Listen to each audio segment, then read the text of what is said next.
આજે આપણે આ વિડીયોમાં મહર્ષિ પતંજલિના અષ્ટાંગ યોગની ચર્ચા કરવાની છે. અષ્ટાંગ યોગ એટલે 8 અંગો.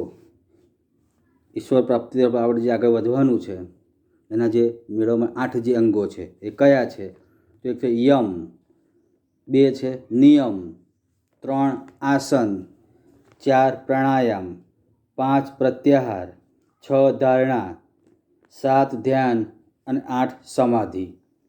આ 8 અંગોમાંથી આપણે નિયમ વિશે સમજીશું કે નિયમ છે શું, એ વિશે આપણે સમજવાનું છે. નિયમનો આપણે સામાન્ય રીતે જોવામાં આવે નિયમ જે કહીએ છીએ એ નિયમ આપણે કેટલાક જીવનના કેટલાક નિયમો હોય છે કે આ પ્રમાણે આપણે જીવન જીવતા હોઈએ છીએ. કોઈ સંસ્થાનો અલગ નિયમો હોય, આપણા જીવનના અલગ નિયમો હોય, દરેક ઘરના નિયમો અલગ હોય છે. એ નિયમો છે. પણ આપણે અષ્ટાંગ યોગમાં જે નિયમો જે છે એની વાત જુદી છે. એમાં જે 5 જે નિયમો છે, 5 નિયમો: શૌચ, 1 શૌચ, 2 સંતોષ, 3 તપ, 4 સ્વાધ્યાય અને 5 પાણી, ઈશ્વર પાણીધાન. તો એમાં આપણે જે છે એ નિયમોમાં પહેલો મુદ્દો જે છે એ શૌચમાં જોઈએ કે શૌચનો અર્થ પવિત્ર થાય છે. અર્થની વાત કરીએ આપણે કે શૌચનો જે અર્થ છે એ પવિત્ર થાય છે. શરીર અને મન બંનેની, આપણું આ જે શરીર છે અને આપણું જે મન છે બંનેની પવિત્રતાની વાસ્તવિકતાનો અર્થ પૂરો થાય છે. શરીર પણ પવિત્ર હોવું જોઈએ, મન પણ આપણું પવિત્ર હોવું જોઈએ. કે જ્યાં સુધી બહાર ને અંદરની ગંદકી ભરેલી હોય, આપણા શરીરની વાત કરીએ, બહાર કે અંદરની વાત કરીએ, ગંદકી ભરેલી હોય, મેલ જમા હોય, ત્યાં સુધી અંતઃચેતનામાં બાહ્ય જે વિદ્યા સમજવાની ક્ષમતા ઉત્પન્ન થઈ શકે નહીં. આપણે જે મેલ જે છે શરીરમાં હોય કે હવે મનમાં જે છે એને મલિનતા આપણે પહેલાં દૂર કરવાની છે. તો જ ઈશ્વર તરફ, પરમાત્મા તરફ આપણે આગળ વધી શકીશું. તેમાં રસ ના લઈ શકે તો પ્રગતિ પણ થઈ શકે નહીં. મલિનતાની વાત, અંતઃકરણ શુદ્ધતાની વાત, એમાં રસ ના લઈ શકે તો આપણે પ્રગતિ ના થઈ શકે. જેમ કે અરીસો જોવામાં આવે, અરીસો જે છે, અરીસો જે ચોખ્ખો હોય તો તેમાં પ્રતિબિંબ આપણે ચોખ્ખું જોઈ શકીએ છીએ. અરીસો ચોખ્ખો હોય, સાફ, તો હવે પ્રતિબિંબ આપણે ચોખ્ખું આપણું પ્રતિબિંબ જોઈ શકીએ છીએ. જેનું મન સ્વચ્છ જે છે, જેનું મન ચોખ્ખું હોય તેમાં પરમાત્માનો પ્રકાશ પડી શકે છે. જેનું મન ચોખ્ખું હશે, કોઈ કપટતા ના હોય, મન એમનું સ્થિર થયેલું હોય, ઇન્દ્રિયોથી જે પર હોય, એવી જે વ્યક્તિઓ જે છે એમની ઉપર પરમાત્માનો પ્રકાશ પડી શકે છે. સ્વચ્છ અને શરીરમાં સ્વચ્છતા મન વસી શકે છે. ગંદુ શરીર રોગોનું ઘર બની જાય છે. જો ગંદુ આપણું શરીર હશે તો રોગોનું એ ઘર બની જાય છે. અને રોગોવાળું શરીરમાં રહેવાવાળું મન રોગિષ્ઠ હોય છે. આપણું શરીર જો રોગિષ્ઠ હશે તો આપણું મન પણ કેવું હશે? રોગિષ્ઠ જેવું જ હોય છે. યોગ સાધનાની યોગ્યતા મેળવવા માટે પ્રથમ શરીર અને મન સ્વચ્છ હોવા જોઈએ. યોગની જો સાધના મેળવવી હશે તો આપણું જે મન જે છે, મન એ પવિત્ર હોવું જોઈએ, શરીર પણ આપણું સ્વચ્છ હોવું જોઈએ, મન પણ આપણું ચોખ્ખું હોવું જોઈએ. શરીર સ્વસ્થ હોવું જોઈએ. પેટમાં જે મળ ઉત્પન્ન થાય છે, આપણું જે પેટ છે એ પેટમાં જે મળ ઉત્પન્ન થાય છે તેને સમયે સમય ત્યાગ થવો જોઈએ. મળનો ત્યાગ તો ખરેખર થવો જોઈએ, નહીં તો શરીર આપણું બગડી જાય, બીમારીઓ આવી જાય. તો તેટલા માટે જરૂરી છે કે જેને કારણે મળ ત્યાગને શૌચ જવું કહેવા લાગ્યા છે. આપણે શું કહીએ? શૌચ જવું, મળનો ત્યાગ કરીએ છીએ અને આપણે શૌચ જવું એવું કહેવા લાગ્યા છે. પેટ સાફ હશે તો રોગ થશે નહીં. જો પેટ સાફ હશે તો રોગ થવાના નથી.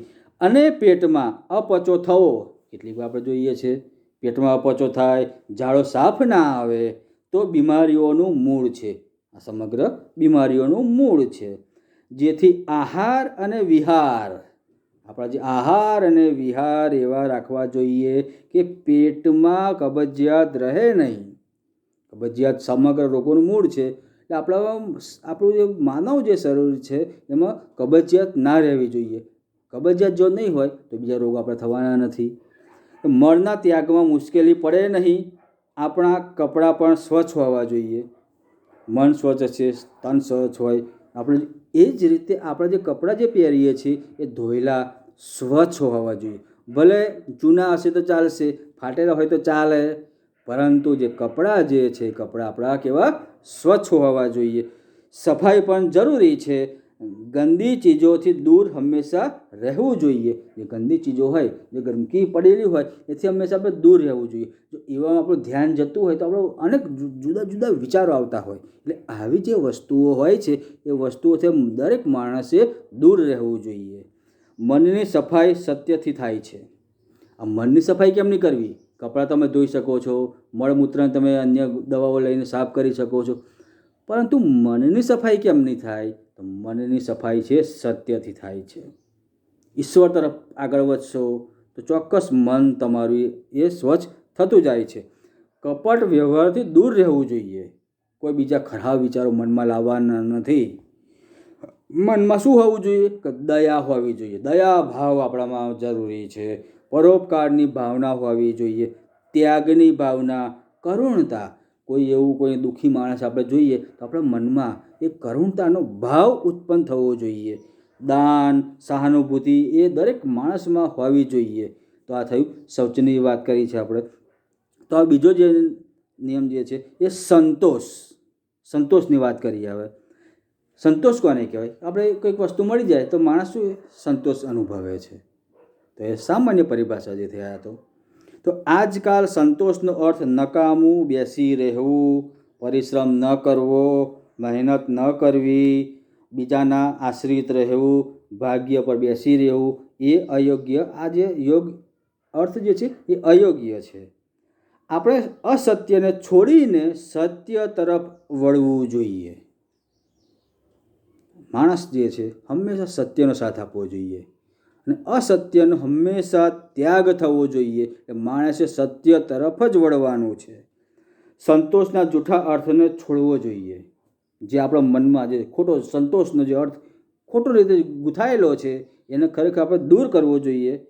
માણસે હંમેશા આનંદમય જીવન જીવવું જોઈએ. આનંદમાં રહેવું જોઈએ. દરેક ક્ષણે પ્રસન્ન, ખુશ રહેવું. ખરાબ દુઃખદાયી પરિસ્થિતિ આગળ ક્રોધ ન કરવો. ખરાબ પરિસ્થિતિ આવી ગઈ, કેટલીક આપણે જોઈએ છીએ ખરાબ પરિસ્થિતિ આવી જાય તો આપણે ગુસ્સો આવી જાય. તો આ જે ક્રોધ જે આવે છે, ક્રોધ આપણે લાવવાનો નથી, ક્રોધનો આપણે નાશ કરવાનો છે. એ જ સંતોષનો સારાંશ આપણે કહી શકીએ.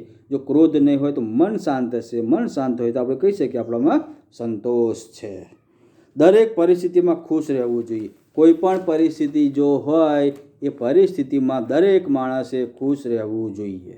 આનંદમય જીવન જીવો તો આપોઆપ આપણે જીવનમાં સંતોષ આવશે. અને સંતોષ હશે તો જ આપણે ઈશ્વર તરફ, પરમાત્મા તરફ, એમાં ધ્યાન તરફ એ આપણે આગળ વધી શકીશું. પરમાત્માનું સ્વરૂપ કેવું છે? આનંદમય છે. તો આપણું માણસ પણ કેવું હોવું, આપણું સ્વરૂપ કે માણસનું મન પણ કેવું હોવું જોઈએ? આનંદમય. આપણું જીવન પણ આનંદમય હોવું જોઈએ. હંમેશા જીવનમાં આનંદ રહેતા શીખવું જોઈએ. હસતા રહેવું જોઈએ. ગમે તેવી પરિસ્થિતિ આવે, મનુષ્ય આપણો માણસ છે, હસતા રહેવું જોઈએ. પરિસ્થિતિનો સામનો કરીને હસતા રહેવું જોઈએ. આ એક ઉચ્ચ આધ્યાત્મિક ગુણ છે. આ કેવો ગુણ છે? ઉચ્ચ આધ્યાત્મિક ગુણો છે. દરેક ક્ષણે પ્રસન્નતા હોવી જોઈએ. ઘર, વ્યાપાર, મિત્ર, શત્રુ, નિંદા, પ્રશંસા, કષ્ટ, લાભ, હાનિ વગેરે પરિસ્થિતિમાં મોઢા પર પ્રસન્નતા હોવી જોઈએ. યોગાભ્યાસથી સંતોષી જીવન બનવું જરૂરી છે. આપણા જીવનમાં સંતોષ, આનંદમય. ગંગા સતીએ જેમ કહ્યું છે, ચારે પહોર આનંદ. ચારે પહોર, માણસે ચારો પહોર જે છે, આઠ જે પહોર જે છે એ આઠ પહોરમાં કેવું હોવું જોઈએ? આનંદમય જીવન જીવવું જોઈએ. સવારથી ઉઠે સાંજ સુધી આપણું મન પ્રસન્ન, ચહેરા પર આનંદ, પ્રભુને પ્રાપ્ત કરવાની આપણામાં તમન્ના હોવી જોઈએ, ઈચ્છાઓ હોવી જોઈએ. તો ઈશ્વર તરફ આપણે આગળ વધી શકીશું. ત્રીજું જે છે તપની વાત કરીએ. તો તપ શું છે? કે તપનો અર્થ દુઃખ સહન કરવું તે છે. કે દુઃખને સહન કરવું તે તપ છે. સહન શક્તિ હોવી જોઈએ, સહન કરવાનું છે. ગરમી અને તેજી લાવીએ પણ તપનો અર્થ થાય છે. તપવાથી જેમ પાણી ગરમ થાય તેમ હરકત કરવા લાગે છે, તેવી જ રીતે તપવાથી મનુષ્યની શક્તિઓ પણ ગરમ થઈ જાય છે અને ઝડપથી કામ કરે છે. મનુષ્ય તપશે એટલે કાર્ય કરવાની વૃત્તિમાં વધારો થશે, નવું નવું શીખેલો હશે તો એની કાર્યક્રમ વૃત્તિમાં વધારો થશે અને ઝડપથી કામ કરે છે. અમીરના જે બાળકો જે હશે, અમીર લોકો જેની વાત કરીએ, અમીરના જે બાળકો છે કામ કરવાનું એમને ગમતું નથી. કેમ? ઘણા પૈસા છે, આવું કામ તું ના કરી શકું, મારાથી આવું કામ થાય એમ. તેથી તેઓ આળસુ બની જશે. કામ ના કરે શું થાય? આળસ આવી જાય, એટલે આળસુ બની જશે. જ્યારે ગરીબ માણસ જે છે એ પરિસ્થિતિ જોઈ છે, ગરીબ માણસ છે એટલે સખત મહેનત કરે છે. એને મહેનત કર્યા વગર છૂટકો જ નહીં. ખાવું હશે તો મહેનત તો કરવી જ પડશે, એટલે સખત મહેનત કરે છે.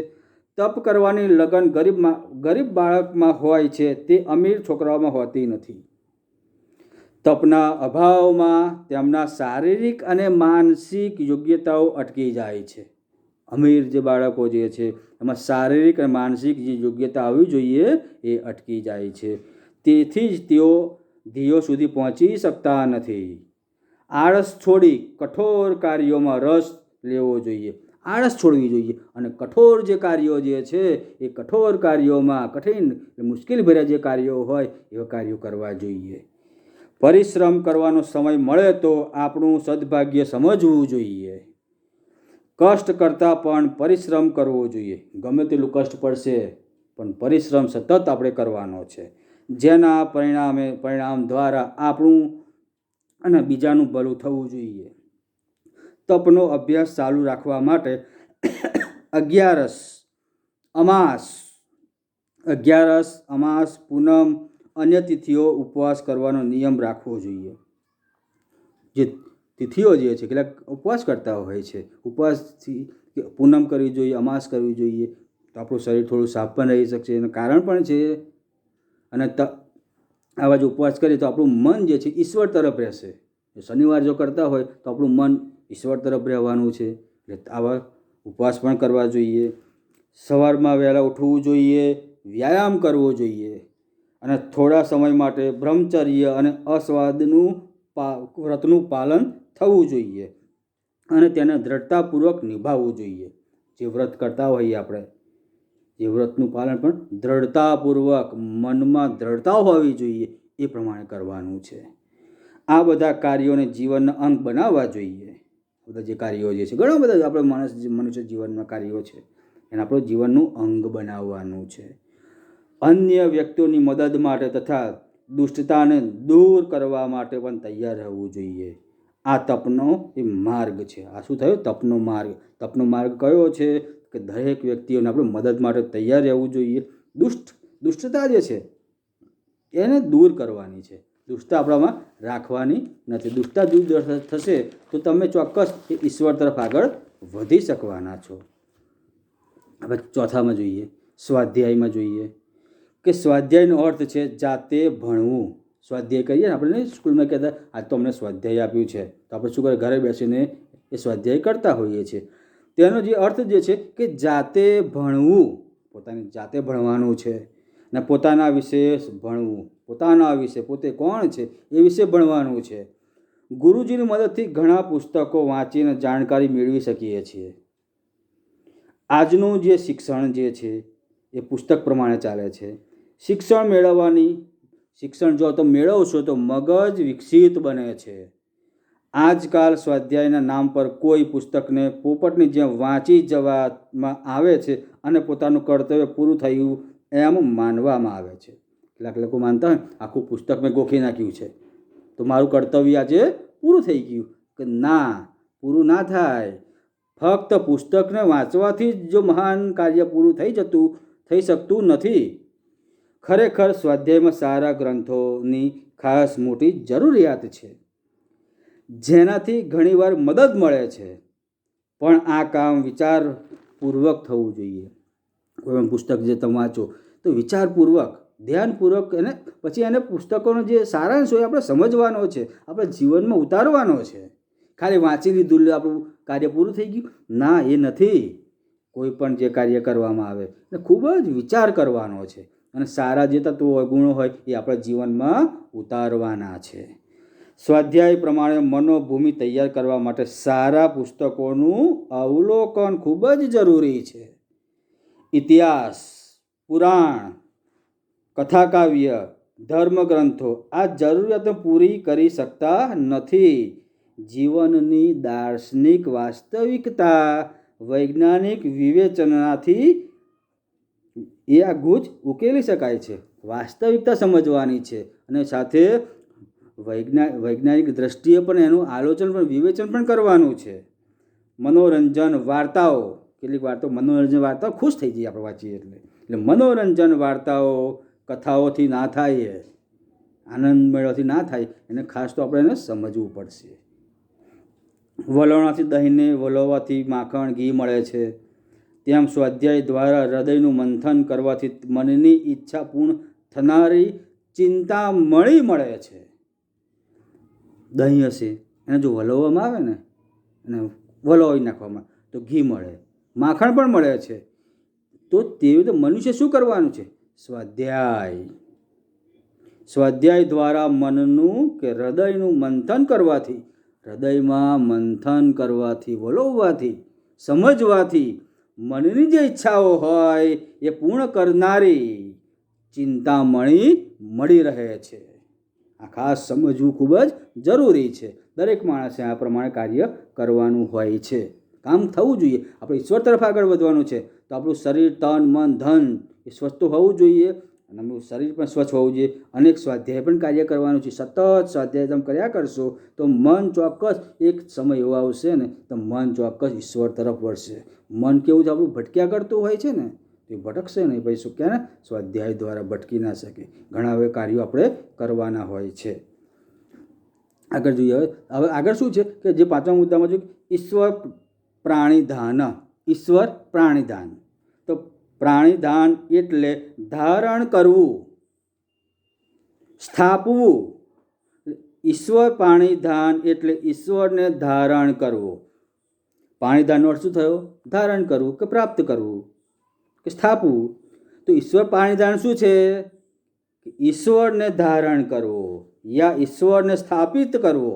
આપણે પોતે ઈશ્વરને સ્થાપિત કરવાનું છે, એ તરફ આગળ આપણે જીવનમાં વધવાનું છે. પરમાત્મા આપણા હૃદયમાં બિરાજમાન છે. ઈશ્વર કણે કણમાં, પૃથ્વી ઉપર, આ બ્રહ્માંડમાં કણે કણમાં કોણ છે? ઈશ્વર છે. ઈશ્વર બિરાજમાન છે. એ આપણા દરેક માનવના હૃદયમાં, પશુઓમાં ઈશ્વર તો બિરાજમાન છે.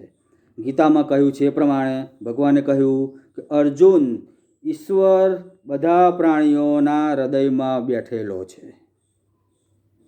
સર્વવ્યાપક પરમાત્મા દરેકના રોમે રોમમાં વાસ કરે છે, છતાં માણસ તેને ભૂલી ગયો છે. આપણા શરીરમાં, આપણા મનમાં, હૃદયમાં ભગવાન છે પણ આપણે ઓળખી શકતા નથી. ઈશ્વરને પ્રાપ્ત કરવા માટે આ જગતમાં આપણે સતત માણસ ભટકતો રહે છે.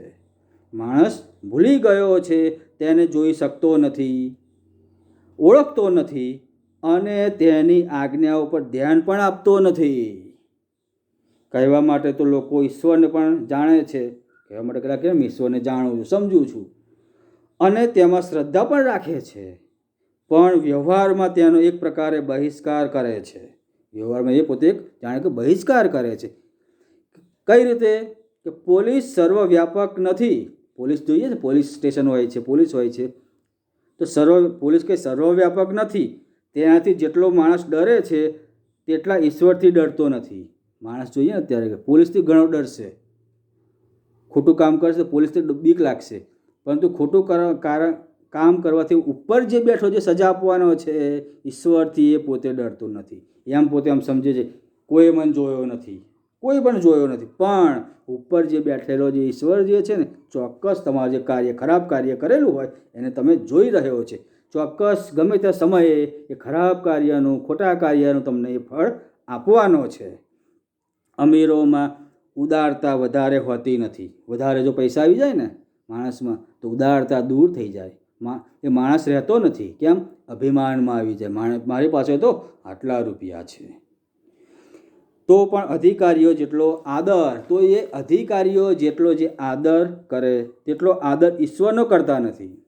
અમીર માણસ જો આપણે ઘરે આવે ને તો ચા પાણી નાસ્તો, ઓહો, આપણું એ કશું કામ કરવાનું નથી, પણ એટલો બધો આદર કરીએ છીએ. અમીર માણસ એટલે આદર કરો છો, પરંતુ જેણે આપણું જીવન આપ્યું છે એવો જે પરમાત્મા છે એનો ખરેખર તો એનો આદર કરવાની જરૂર છે, એનો આભાર માનવાની જરૂર છે.